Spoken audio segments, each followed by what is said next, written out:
முற்காலத்தில் மன்னர்கள் ஆட்சி காலத்தில் யானைப்படை, குதிரைப்படை, தேர்ப்படை என பல்வேறு பிரிவுகளில் போர்ப்படைகள் இருந்தாலும் வெற்றியை நிர்ணயிப்பது காலாட்படையாகவே இருந்தது. அதற்கு காரணம் காலாட்படையில்தான் உயிர் சேதம் அதிகம் காணப்பட்டது.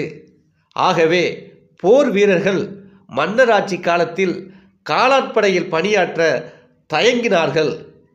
அப்படி இருந்த காலத்தில் காலாட்படையில் பணியாற்றி வீரத்துடன் போர் செய்வதே குலத்தொழிலாக செய்து வந்ததால் அவர்கள் மறவர்கள் என அழைக்கப்பட்டனர். ராமநாதபுரம் பகுதியே ஆதி காலத்தில் மறவர்கள் வாழ்ந்த பகுதியாகவும் சொல்லப்படுகிறது.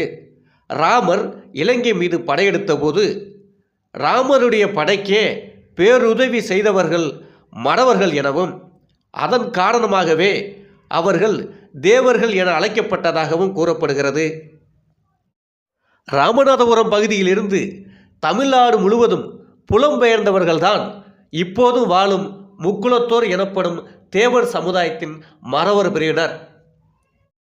மறவர்கள் எந்த பகுதியில் வாழ்ந்தாலும் தங்களின் தலைவர் என்னும் மரியாதையை மன்னர் சேதுபதிக்கு அளித்து வந்தனர் என்பதை மறப்பாட்டு என்னும் நூல் சொல்கிறது. சண்டையிடும் இனமாக மறவர்கள் இருந்தார்கள் என்று குல வம்சம் என்னும் நூல் சொல்கிறது. சேதுபதி மன்னரின் தலைமையின் கீழ் இருந்து மறவர்கள் மதுரை பாண்டிய மன்னனை சார்ந்து இருந்ததாகவும் கூறப்படுகிறது.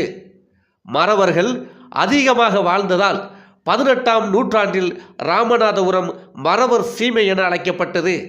வடக்கே அறந்தாங்கில் இருந்து தெற்கே சாயல்குடி வரைக்கும் கிழக்கு கடற்கரை பகுதி முழுமையும் மறவர் சீமையின் நிலப்பரப்பாகும். நெல்லை சீமை என அழைக்கப்பட்ட திருநெல்வேலி மாவட்டத்தின் களக்காடு முதல் மேற்கு தொடர்ச்சி மலையின் ராஜபாளையம் வரை மறவர்கள் வாழ்ந்து வருகிறார்கள். சிங்கம்பட்டி, ஊர்காடு, ஊத்துமலை, உடக்கரை, சுரண்டை, நடுவக்குறிச்சி, குறுக்கல்பட்டி, அழகாபுரி, நெற்கட்டும் செவல், தலைவன் கோட்டை, தென்மலை, கொல்லம்கொண்டான், சேத்தூர், திருக்குறுங்குடி, வள்ளியூர், பணக்குடி போன்ற பகுதிகளிலும் கிழக்கே மாநாடு, பூச்சிக்காடு, ஆறுபங்கு நாடு போன்ற பகுதிகளிலும் மத்திய பகுதியில் கடம்பூர், மணியாச்சி மற்றும் 7000 பண்ணை போன்ற பகுதிகளிலும் மறவர்கள் ஆதி காலத்திலிருந்தே வாழ்ந்து வந்துள்ளனர். அடிப்படையில் மறவர்கள் தங்கள் தலைவனுக்கு வீரத்துடன் போர் செய்து வெற்றி தேடி தருவதையே தொழிலாக செய்து வந்துள்ளனர்.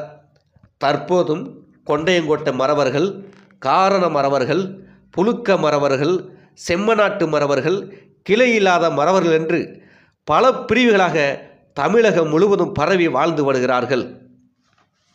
அன்று முதல் இன்று வரை போர்க்குணம், வீரம், மானம், தியாகம் போன்ற குணம் கொண்டவர்களாக இன்றும் மறவர்கள் வாழ்ந்து வருகிறார்கள் என்பது வரலாறு.